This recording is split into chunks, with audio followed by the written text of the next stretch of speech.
Cool. Okay, so hey everybody, welcome to the workshop, to the Masterclass. I guess is there anybody who's not speaking Estonian in this bunch of people? You, of course, Manish. Okay, so we'll. We have an international audience. Okay, yeah, cool. So, yeah, a quick word about me, because I don't know all of you guys. My name is Raul Ojamaa, and I am a producer and a guitarist. So I started more as a guitarist and a songwriter in, let's say, indie or indie rock bands. Then from that, my career has taken some turns. I've done some pop music production, and the last 1 or 2 years I've been working with Christian Järvi, who is the reason I guess we are also all here today. And as I have quite a wide palette of things that I've done, I thought it's best to narrow the masterclass down. And as you guys, the Opus guys, were, I guess, talking about the live electronic stuff more, which I also do, I thought maybe let's focus on production. So I'm just gonna show you step by step how I wrote my latest single, which is called Hold on Me, featuring amazing Estonian singer Maris Pihlap, also a brilliant artist on her own. And the idea is to show you how this track came to be from the first initial little bit of sound inspiration to the end result that it is now when it's released. And because this one was released with a label called No Copyright Sounds, then there's also a little bit of I can tell you more about how it's working with A&R, which is kind of the let's say a guidance on the music from the label half. When you pitch a track to them and they gave you some feedback, and maybe you had to alter the track sometimes a bit. So that was the case with this track as well. So it would be maybe interesting for you guys to see that maybe these tracks you hear sometimes that are released and that are, I don't know, bangers or beautiful ballads, maybe initially before they were actually, they got any feedback, maybe there was something different in them, or maybe there was something added to them to make them as they sound in their final state. So, I'm gonna pause this. Yeah, basically I am spending a lot of my time in studio working on my solo project, which is also incorporates live electronic stuff, which I can shortly show you kind of here in a live set that I did 2 years ago, which actually is the show where I first worked together with Christian. So.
This is more of like a background, which is the stuff you see here on this table is a lot of the stuff I like to use in the studio as well. So I have like a hybrid setup for live set and for production. I do a lot of stuff in the computer, but I use my analog synths. One is right there on the box. I haven't connected it yet. And here and drum machine and stuff like that.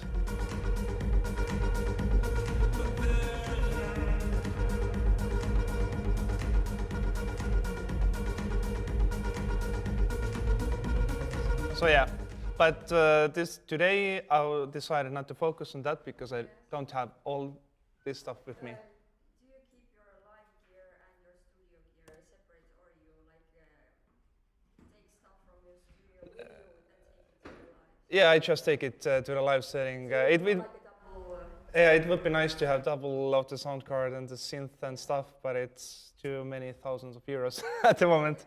And of course, when opportunity arises to perform more abroad, I'm certainly going to think of more mobile setup, like maybe a smaller synth and MIDI controller or stuff like that. But as I've only performed in Estonia, then it just doesn't make sense at the moment to build this kind of setup. But it's a good question because like stuff can happen to your expensive synths or something. So I'm not taking everything. You're risking. Yeah, I'm risking. Yeah. Which leads us now to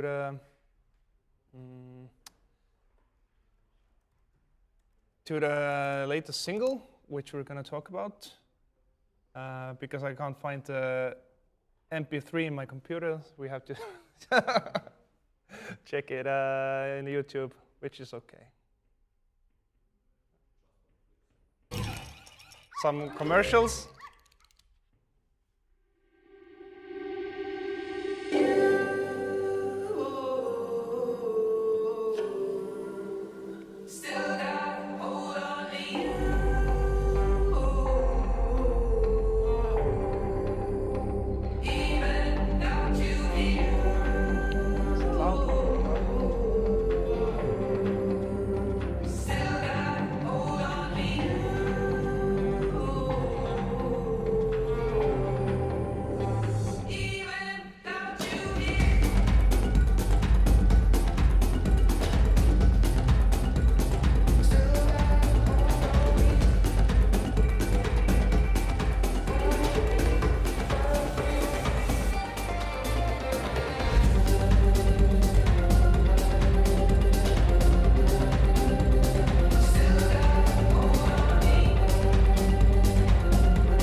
So,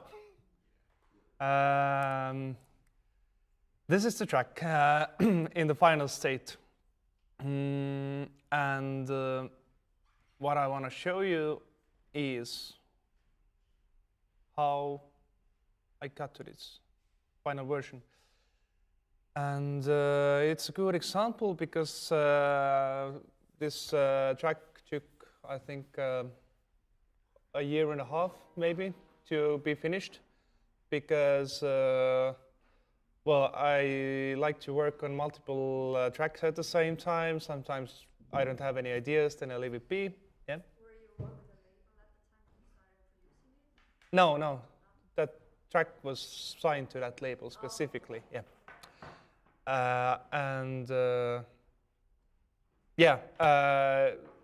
It's a good example, like how sometimes there are tracks that really you write in like 1 hour, then they're ready. But this track, the initial idea and to make it like a polished version, it took actually quite a long time. I wasn't working on that 24/7 for a year and a half, but what I mean is sometimes it's good to maybe leave things be for a second and work on other stuff to get a fresher perspective. Luckily, because I had to do social media promotion for the track, I actually gathered some old Instagram stories. So the day when I got the first inspiration for the track, I actually made a story about it. And oh yeah, this is the ones. So this is how this track started.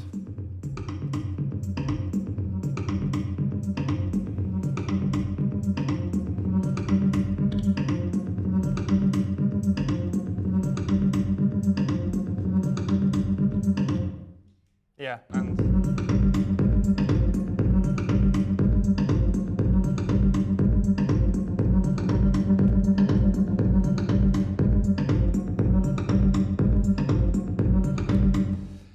so basically, how it started was as I wrote in the story, I should have been finishing some other track, which is the best time to always get an inspiration for something new. As we like people who write music, I think this is quite a familiar feeling. Like when you have to finish something, you're always like, hey, I should write something new, when actually you should work on finishing the actual thing. Anyway. But it's also good to give yourself like in half an hour to jam, which I did.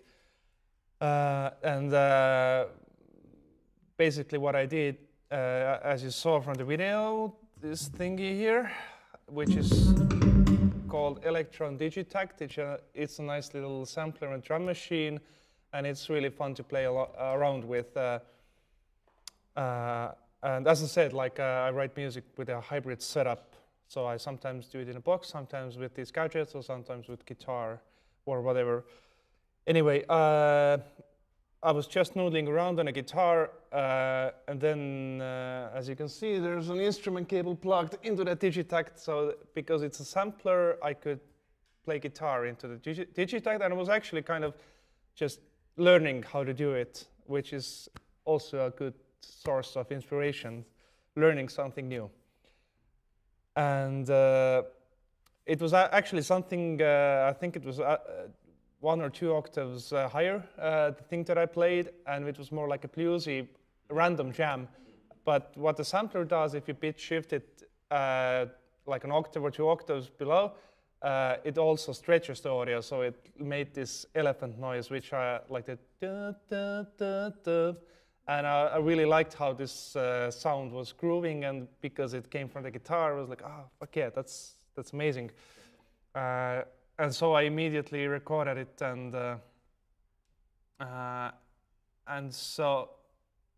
then I began some time later. I began working on it again. I think I'm just gonna go through the versions of the projects, so to show you how it was first. So at first, because I really had to finish a track, I think. I don't remember which one. So what I did, I just recorded the audio from my drum machine, just the same thing that I had. like this kind of thing. So I knew that whatever happens, I have this sound, which I liked.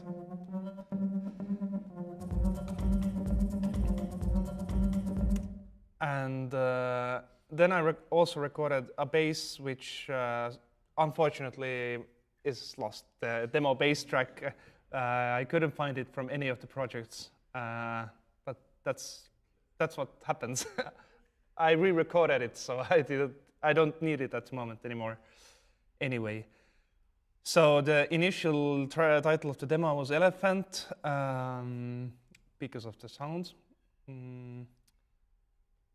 And I can show you now.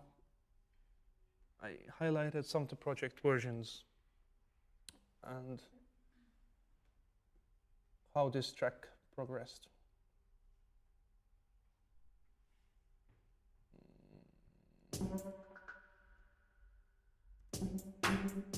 Yeah, so I just, for a long time, I was messing around with the drums, which takes me the most time. So, and in the end, I think I used none of these demo drums. What I used, I think, was, let's see. It had a long intro.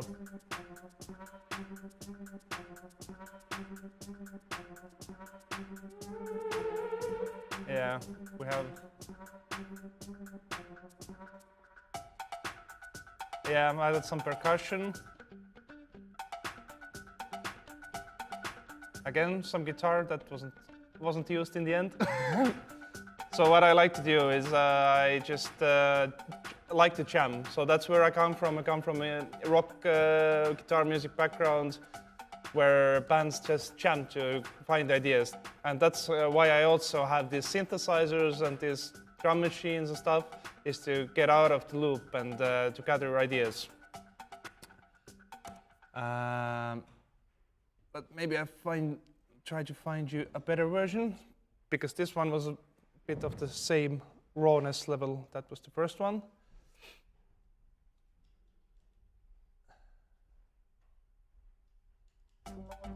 Okay. Okay, here we already have something.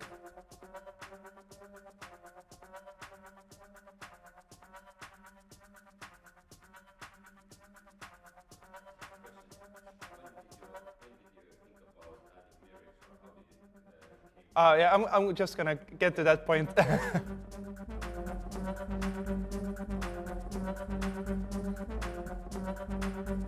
So then I had an idea to have like this kind of Latin vibe or tech house, I don't know, weird. Yeah, it's a bit of Macarena. So I really like this. The vibe that I really liked was actually this kind of, but like a, yeah, it is. It's like a dark side Macarena kind of, but I really like this, like really playful percussion and yeah.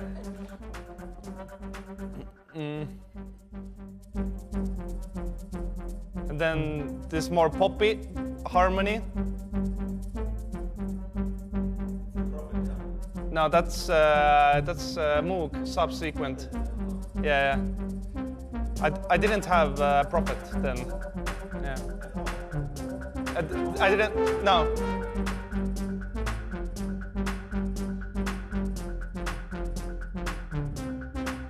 Oh, actually, yeah. One idea more.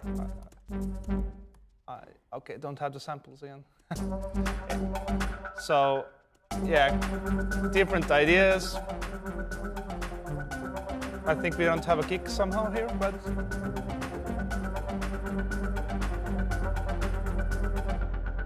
and what kind of started the whole idea of how it's gonna be when it's finished was I guess like this kind of ARP bass. Like so, which kind of gave it more like a disco feel as well. So I really wanted to be like little, not silly, but more like uplifting and naive track in that sense.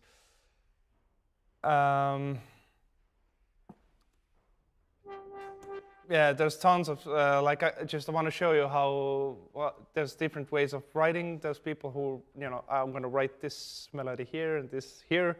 I'm in the opposite direction. I have like tons of unused tracks in all the tracks. So initially, at first I thought this is gonna be the melody of the track. More like, I don't know.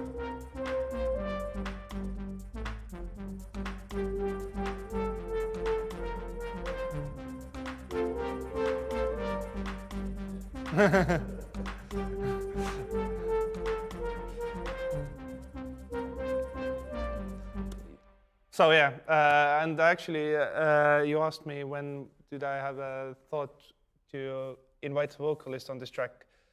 It was at the point when I understood like I can't kind of make this version work with this kind of synth melody.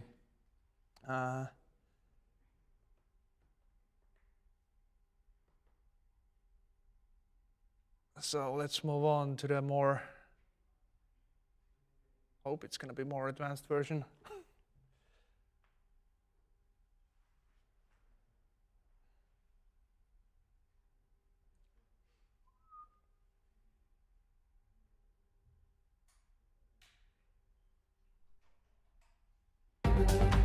Okay, now we're already in a phase where there are vocals.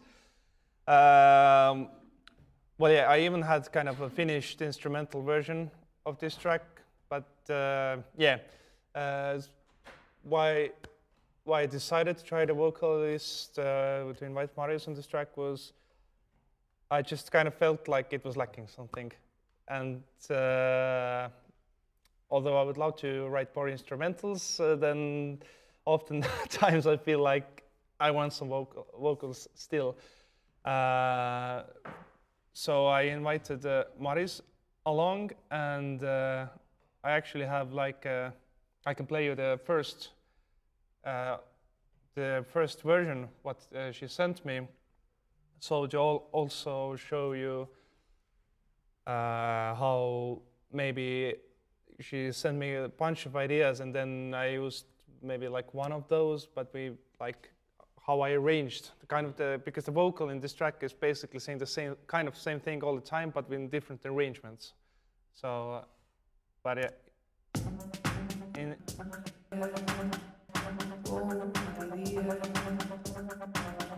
every way that your winds may blow will make amends, and even if you still don't know, won't be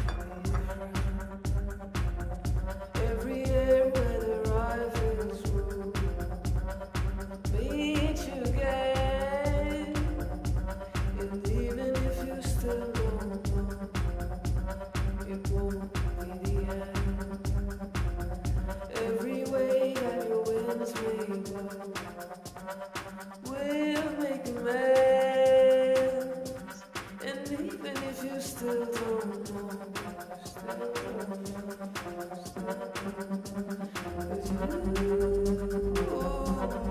so that's the bit I used. Still got this hold on me.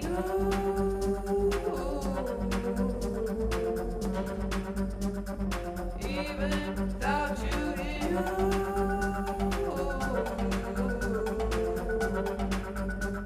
Still got this hold on me.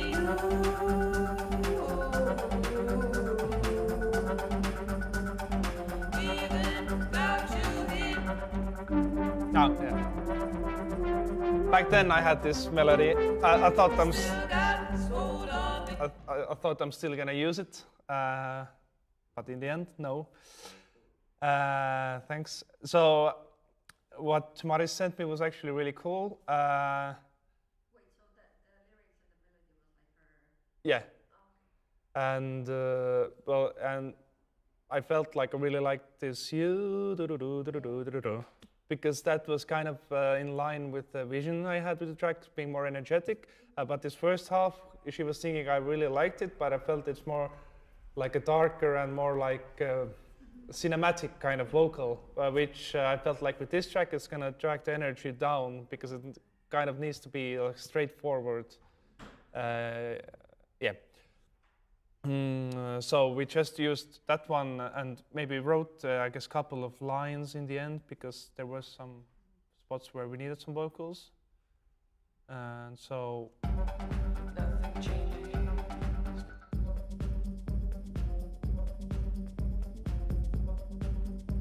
So we are here.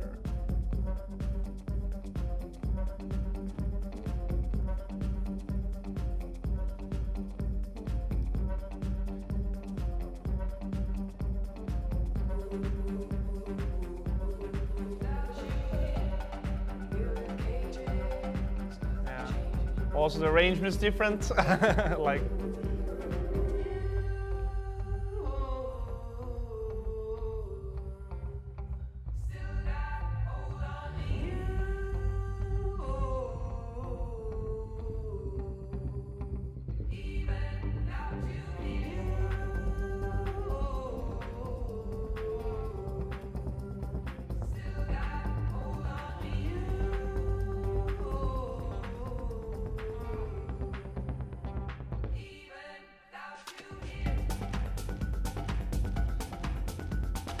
So this is kind of, I would say, 70% on the way to the finished version.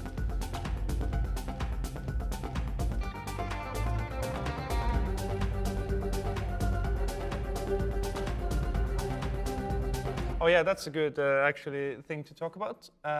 Firstly, maybe looking back, like there's also sometimes like these small bits of things in music that gather people's attention, and one of these is this,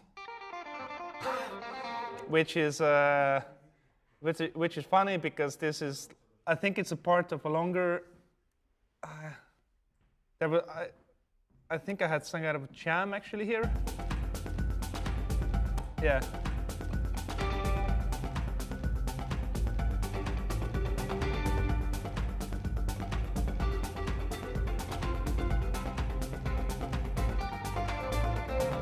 So, this was like a happy accident, or I didn't plan on doing it, which is I also again goes to the why I like to improvise and jam, because I like doing stuff and then later you see, oh, that's actually a really cool thing. So you have like to while you're jamming, you're not thinking so much like yeah, you're more based on emotion or like playing. You're in a more playful state, I would say, and yeah, somehow this is like for a lot of people, like, oh, this riff, like that is like the kind of signature of the track, but like it's so simple, and I would say, being a musician, I would say it's maybe a bit cheesy even. If I would like, you know, sit, I'm gonna do this kind of riff, it wouldn't pop into my mind. Yeah. So again, good tip. You know, sometimes just to do a long improvisation takes and then pick stuff from there, because like this kind of stuff you can't really compose it. Like it's so, as I said, you're too analytical, and then when you're analytical, sometimes you want to do something really original or really cool, and I don't know how to come up with like simple idea like this in that.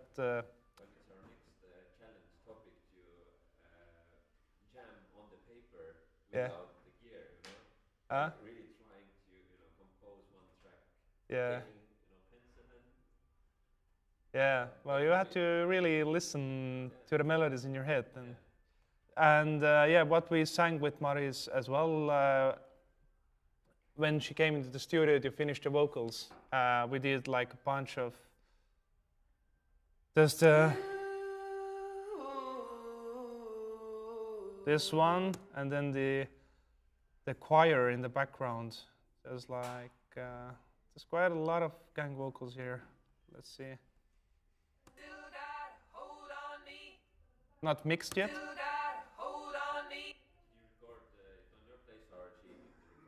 In my studio. Yeah. So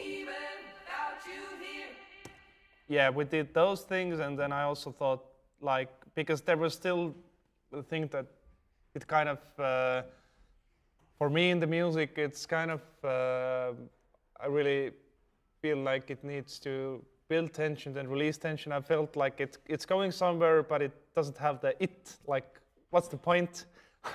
And so then, as I had already tried some various melodies on it, I felt like it's kind of distracting. Doesn't go in the kind of it's gonna fall apart. Like when I add something.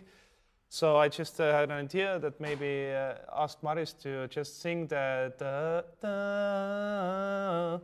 melody, and I would do something like a stutter effect on it, and like just not to add like musical material, but just to add color, like, or energy to the same thing.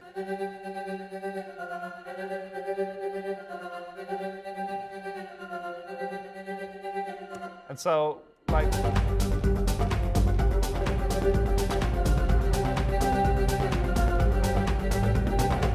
so kind of the idea was to me to emphasize, like, make it really simple, like this 2-note riff. Do you still have how you created that line? It's here.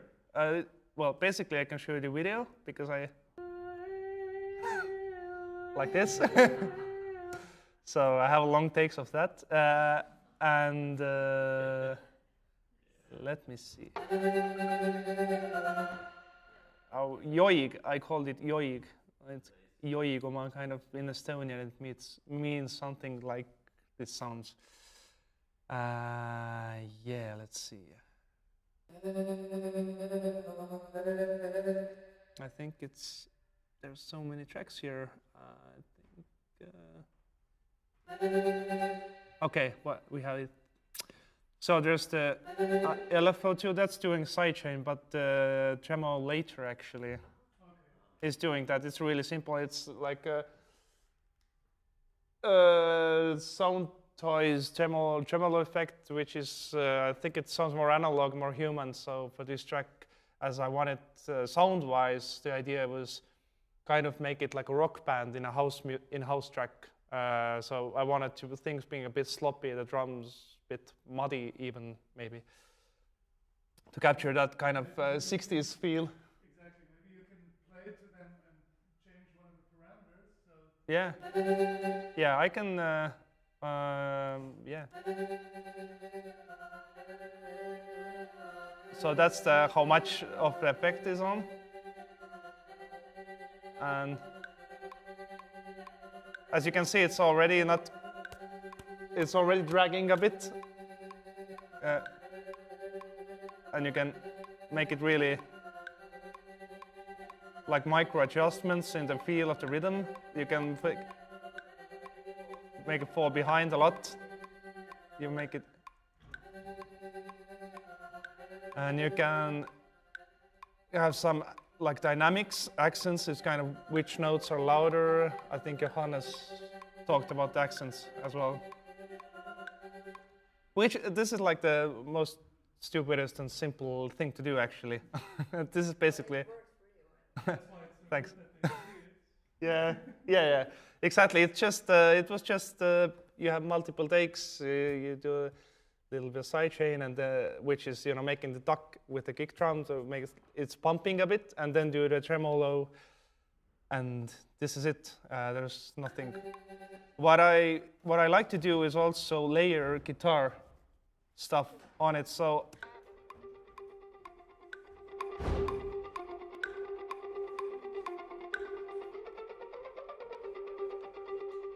all of these things, they started from the disco bass line I played you in the raw demo. There was the fat bass, slow one, and then there was the disco one. And so actually how I got to the lead kind of drop idea was actually from one of the first bass line ideas. So trying to build the arrangement in relation to the core elements of the track.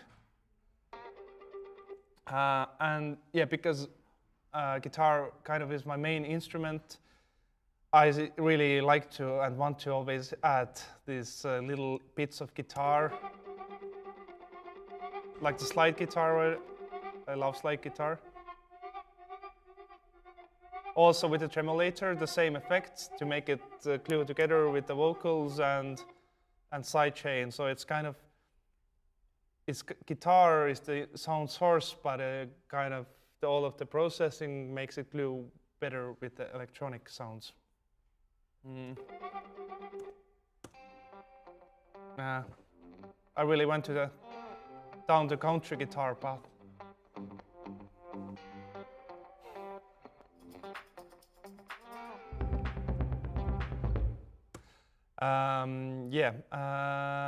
So when from again talking about recycling from Maris's vocals,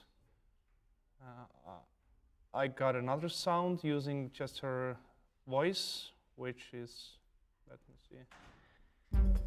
Nothing changes if nothing changes.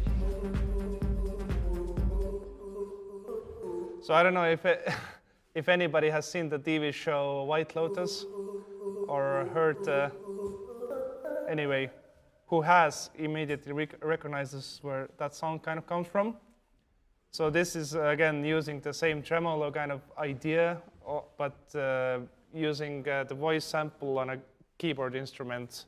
So kind of adding some, I would say, silly and playful sounds to the track. If nothing changes. Nothing changes if nothing changes.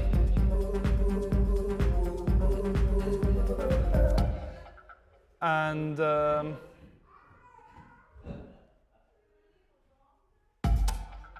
so what we then had to work on was this part that came after the first drop. We just have to.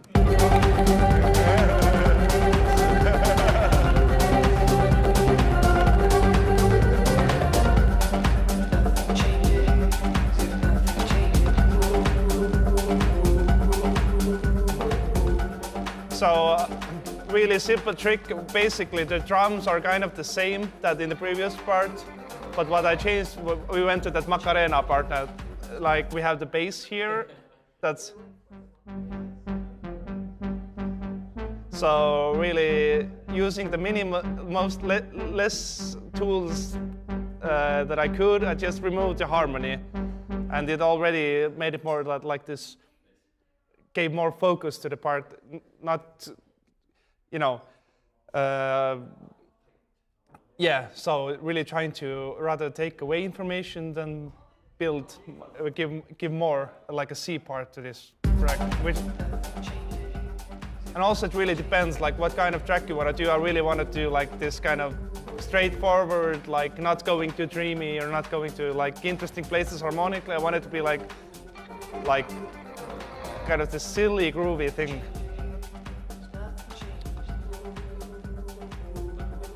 Yeah. Do you have in mind when you produce something like, is it for the radios or you want to have it on the dance floor? It's a good question. I think I don't think about it too much. But actually, yeah. Well, the thing is, like for the dance floor, you kind of can do an extended version of a track. But in a way, it's good to know. Like with this track, it's kind of there is some logic behind it for being like a danceable track, but like a radio track as well at the same time. So it has the kind of it starts with a catchy melody. You know, it gives you the emotion right away, which is really important in the radio. And then it goes to the like the catchy dance part, which works in the radio, but it works well on the dance floor as well. And yeah, I would say it's kind of both this time because like this Macarena part we talked about, This is basically maybe also I don't like always think through consciously the things I do in music, but it makes sense as a dance track to have like an extension of the kind of the high energy part. You take it a bit lower, but like don't loop it. So there is, of course, logic. It follows the really standard routine intro, like a vocal part here, drop here, vocal part, drop here. So it's like classic dance track structure. But there's two versions, the single version and the extended. So extended version has everything, the intro and outro are longer, and the drop part is more longer for the DJs. So there's always like, you do like two versions in this kind of music. And then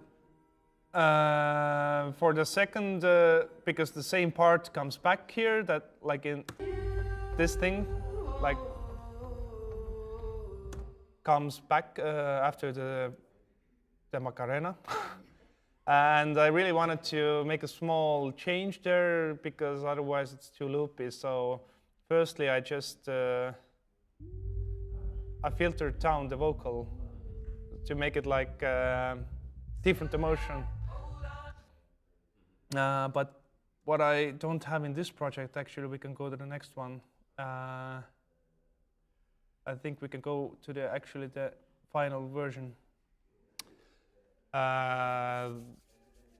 Yeah, as I said, I like to record a lot of instruments. Then I found a tiny place where to record piano. So, there's a lot actually. Yeah. It's because the material, like the notes, the harmonies, they're so simple. So you kind of have to have different like colors. Whoa. Here for that. So I think we have it.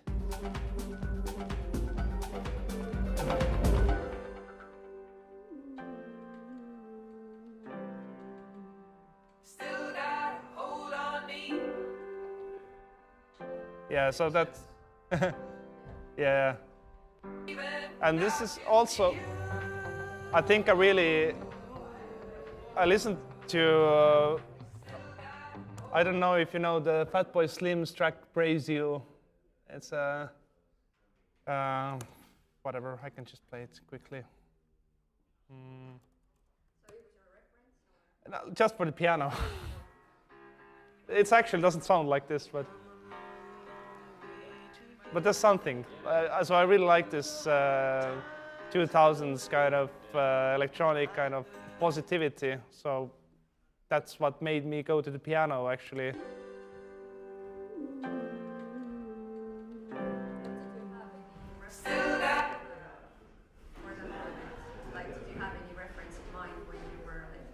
Not as a whole. I had like for the beat, I had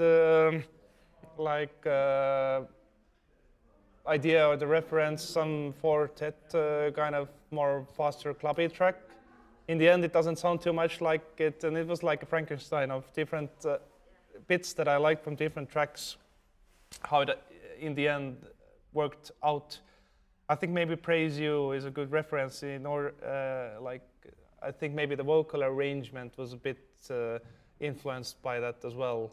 Kind of having this interesting like music that Praise You has. Like if you listen to the track, it's like really interesting what's going on in the track, but the vocal is like holding the tension really well, and it's really feels like it's a really strong track. It just has this really strong emotion.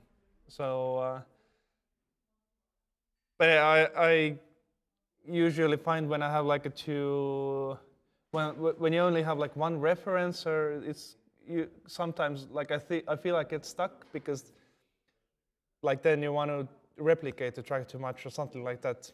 I've had these tracks like where it's gonna be like this, and in the end it's like you're gonna hate it because it's not like that, and it's not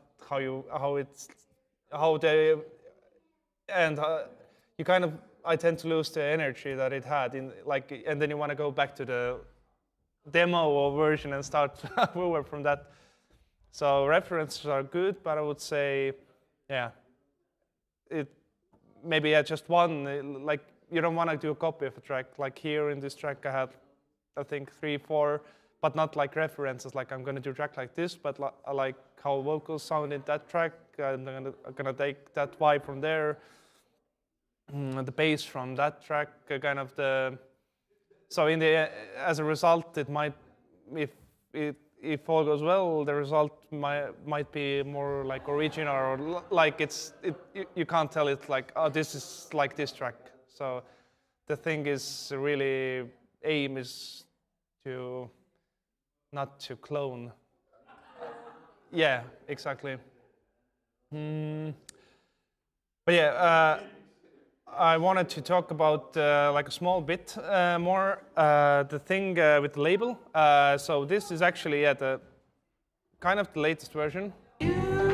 Was my final version that we sent to the label to listen to, and I can the part we changed. I'm gonna play the version as it was before.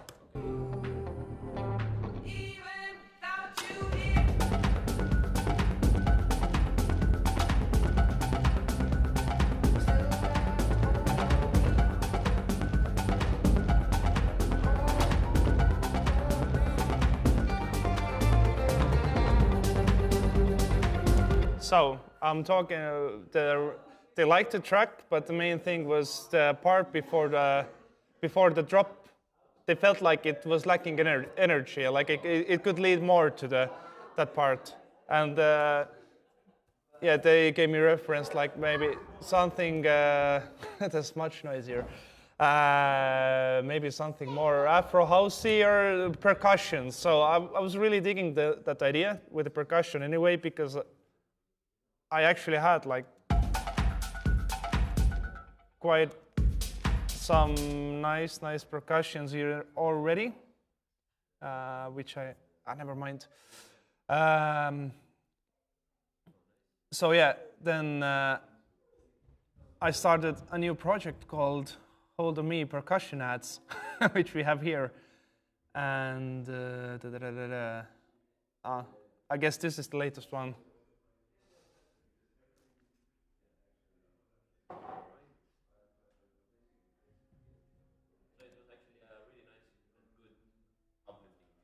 Yeah. No.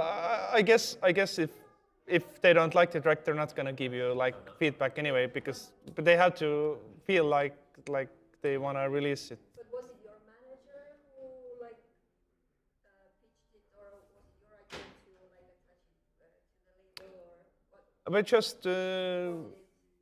We just know the A&R for that label, as an Estonian guy, and yeah, we just I don't know, it popped in our mind to send it to him. Actually, this wasn't the plan. I was planning to release it like independently, but because it has been a topic before and we had forgot about it, and suddenly, yeah, so we just sent it. They liked it because we didn't feel it was like actually their jam, but they liked it, and so anyway, let's listen to the part with the new stuff.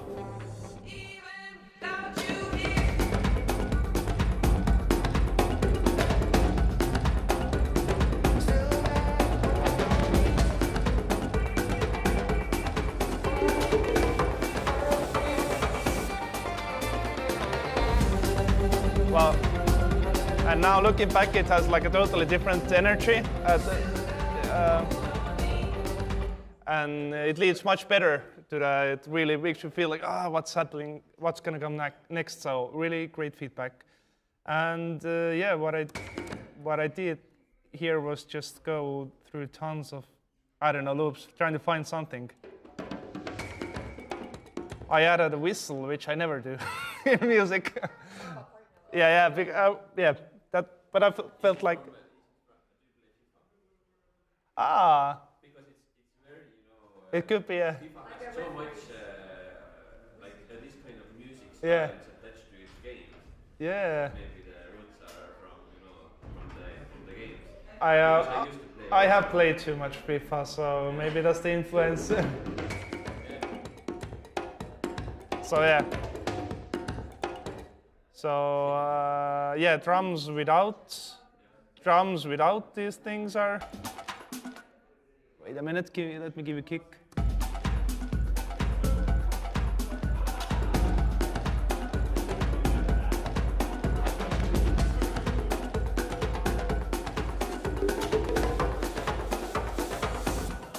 What I'm most proud of, what I most like about these new percussions is the pitch shifted. Yeah, that's like.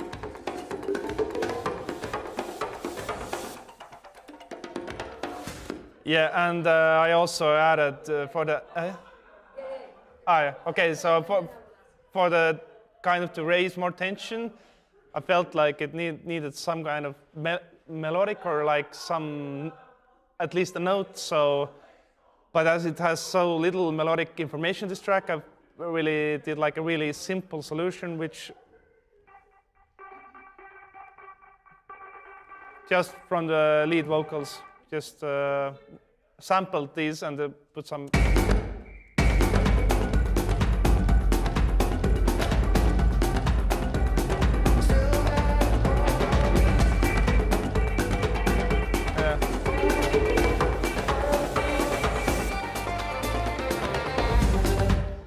Yeah, so these kind of small things that when I did this and arranged these percussions all over the track as well a bit, because like now when this track, this section had so much energy, like everything that followed needed to have a little bit of those things as well. And then, yeah. But do you, like, besides Maurice's vocal part, do you outsource it else as well? Like, I know when it comes to mixing or mastering or sound like elements. Yeah, I don't mix myself. Okay. When you listen to my demo projects, you could hear that they don't sound like, these are already mixed stems you're hearing now.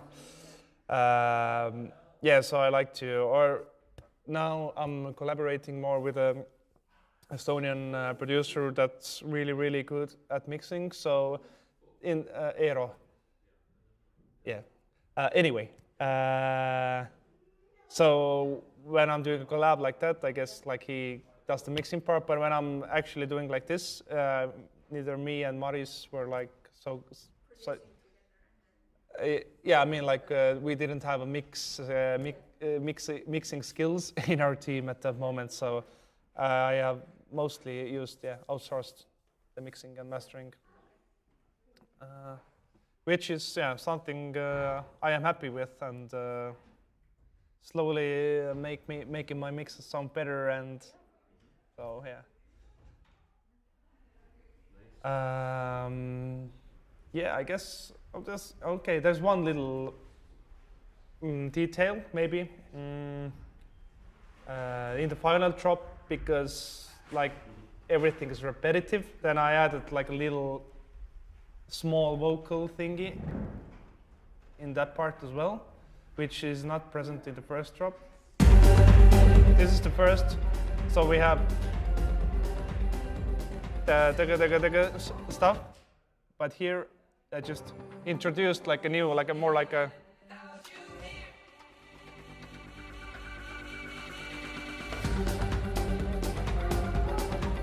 So this kind of like extra layer of the same stuff. So a lot about it's this song. Yeah.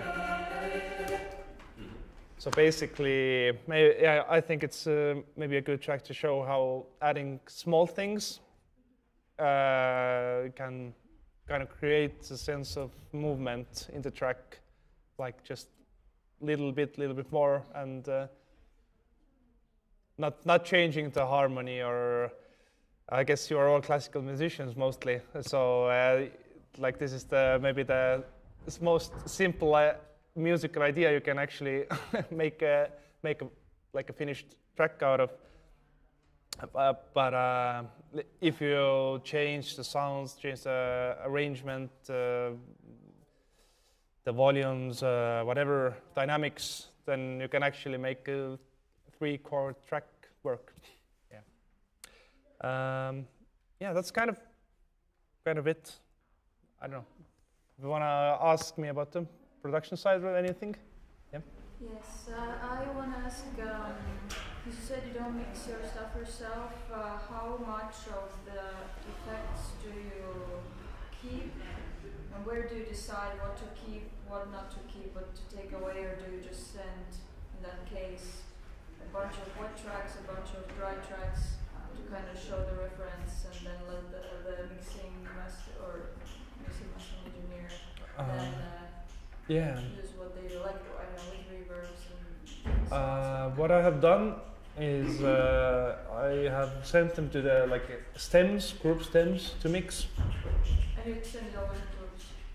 Yeah, like Okay. drums, kick drum, bass, guitars, vocals, lead vocal, background, like kind of separate the most important parts.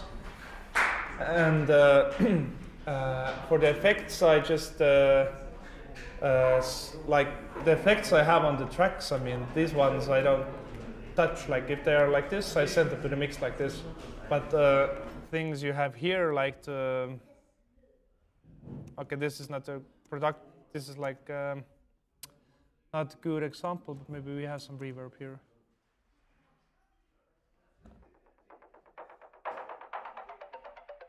Anyway, these send return effects. These I just bounce. Let's say I have FX group for drums, vocals separately, you know. So that's concerning basically mostly the reverb stuff and delays that are like. So that's all that you remove, and everything else you keep Yeah. right there. Okay. Yeah, and in that way the sound kind of remains the same, because like if you kind of write and produce a track and you take everything off, like then you send it to another person that hears it for the first time, and like the result is going to be something wholly different. And like if you're used to the sound, then it kind of makes sense. And usually if it's a good mixing engineer and there's something really bad, like there's an error there technically, he or she will tell you like, maybe you can send me this track clean. Like there's some nasty, I don't know, phase or like too much EQ or too much processing. But yeah, I've done stuff like sending really, really dry stuff as well. That was more when I was beginning producing. I think in the end it's kind of waste of time, because you just kind of want the same processing back on the mix, because you have already gotten used to the sound. Yeah. So, yeah. Yeah, but if you don't have any more questions, then yeah. Yeah. Since nobody else. But and then I also have a question: how many guidelines do you actually then say when you send it off for mixing mastering, or do you, by this point, just have somebody that knows you so well that they know anyways what you want? Well, it is a good thing to have like a person you have worked with regularly. I think I might have sent like I don't remember actually. I think maybe I didn't send, or maybe I sent one for the beat, like how the beat could sound, but not as like a whole, like a whole mix reference. I didn't. Maybe I just write something like it could be club, like radio, but clubby as well, or like poppy vocals, but on like Afro housey things. Because I know the guy is professional in the electronic music genre, so I kind of hope he gets it. And if you send like stems, as I do, like he can't do too much, you know. Anyway, so. Perform it live. Yeah. Like, and there's Maris with you, and you kind of play all those tracks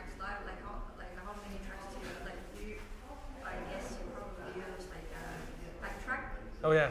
But like, what do you usually prefer to play live, and what do you use It really depends on the track. This one I only performed once. I know that I really, with this track, what I like to play is let me show you.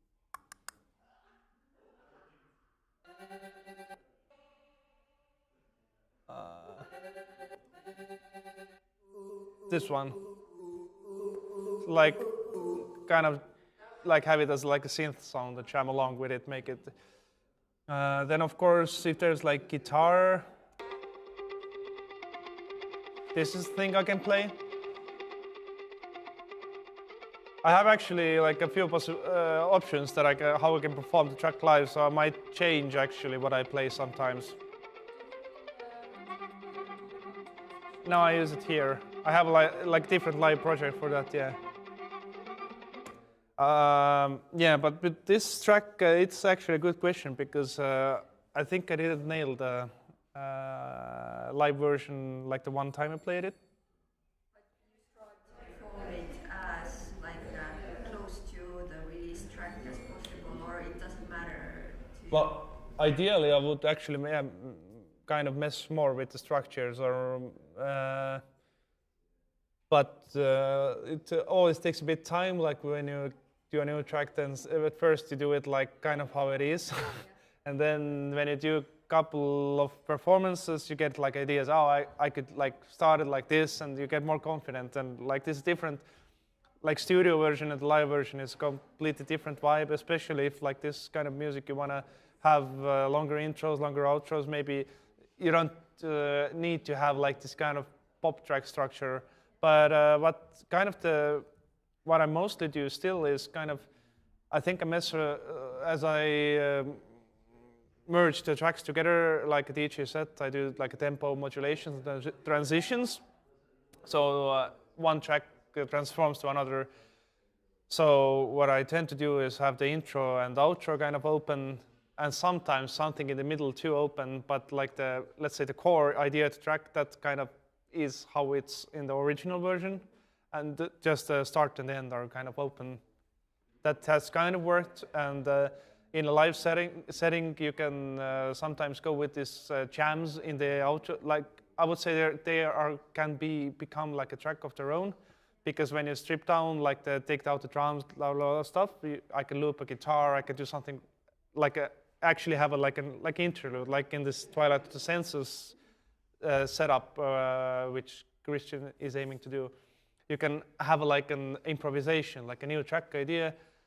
It can be like 5 minutes long or whatever, or 1 minute. But I mean, if you have this start and the ending open always, then it's good that you have like the middle part, the core track, like that this is structured. It's kind of for the audience better. You drift away and then you go to like more focused part of the music. And the core of the track, you usually keep it as it is, or do you break it up into really like loops, like drop one is looping, drop two? Oh yeah,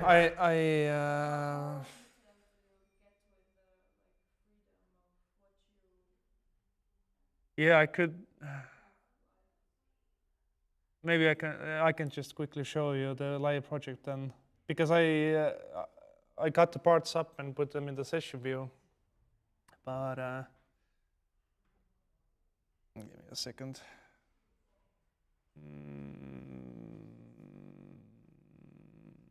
Yeah, somewhere here. Live.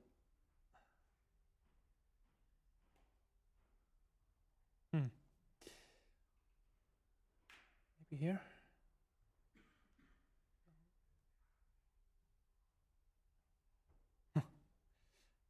It's funny. I should clean up my Dropbox. Wait a minute. I can maybe show you.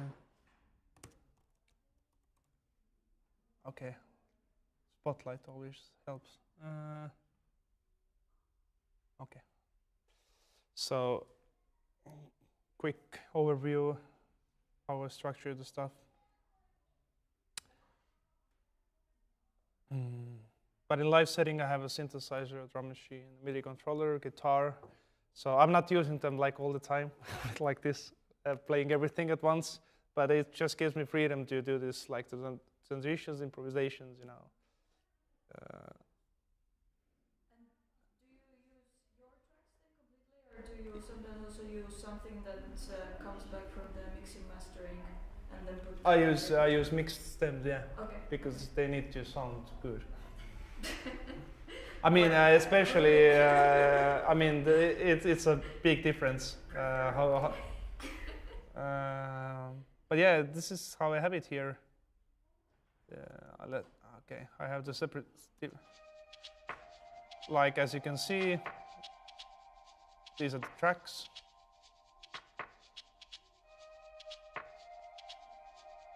Here I have a plugin that when I press on a MIDI controller, it can either loop or go to the next scene. So that's kind of how I make these improvisations.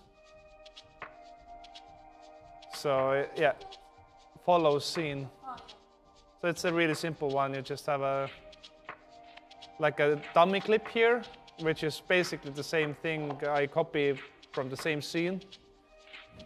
So you can loop it, and at the same time you can fade out everything else, and you can play whatever you want on top of it in the end. And yeah.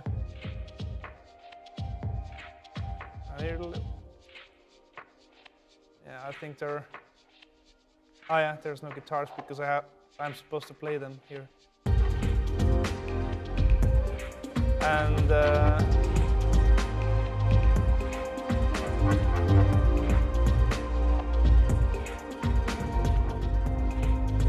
so if I want to go to the next track, I just press the next button, and then at some point it will go to this transition part.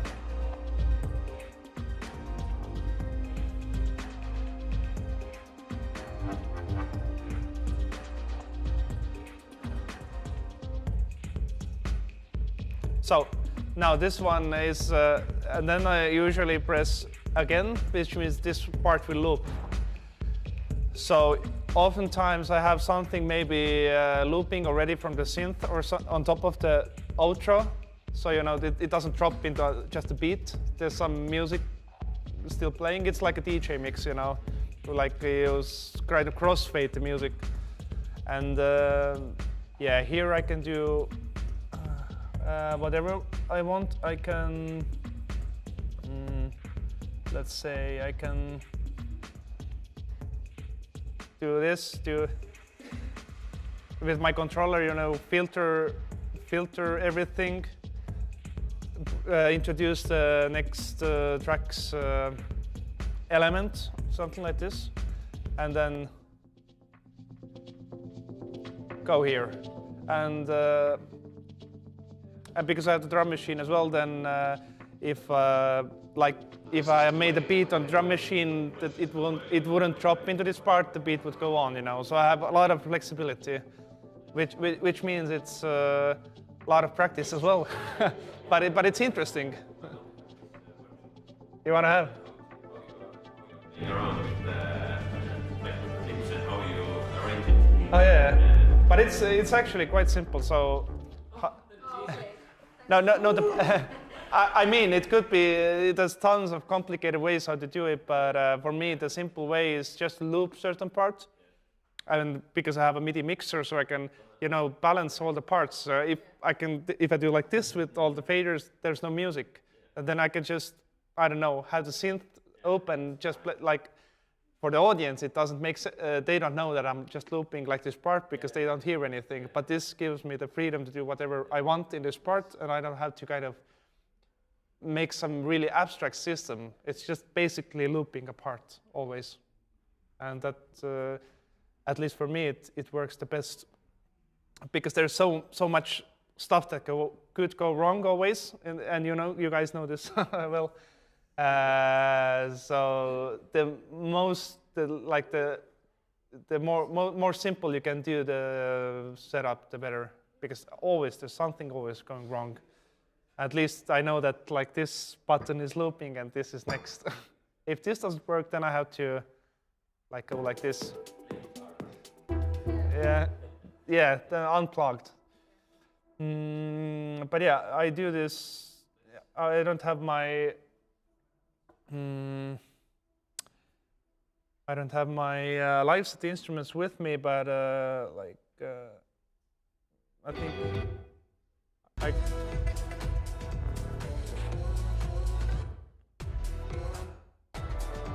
Well, this is the track, how it sounds, the arrangement.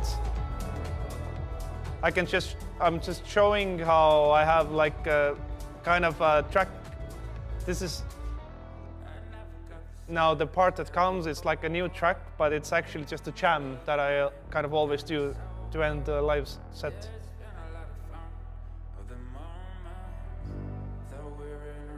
This is the drum machine. I guess I'm preparing something for what's about to come.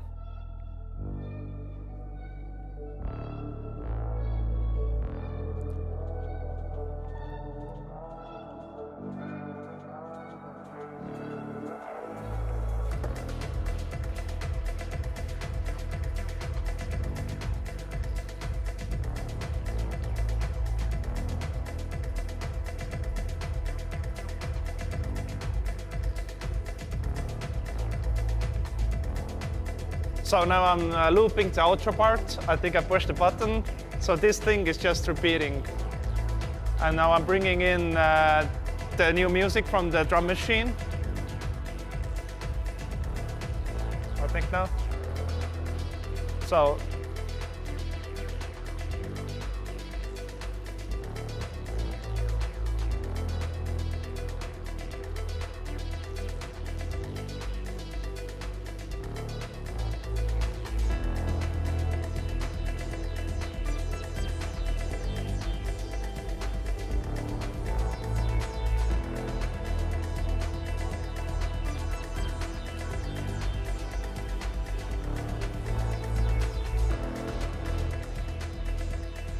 Yeah,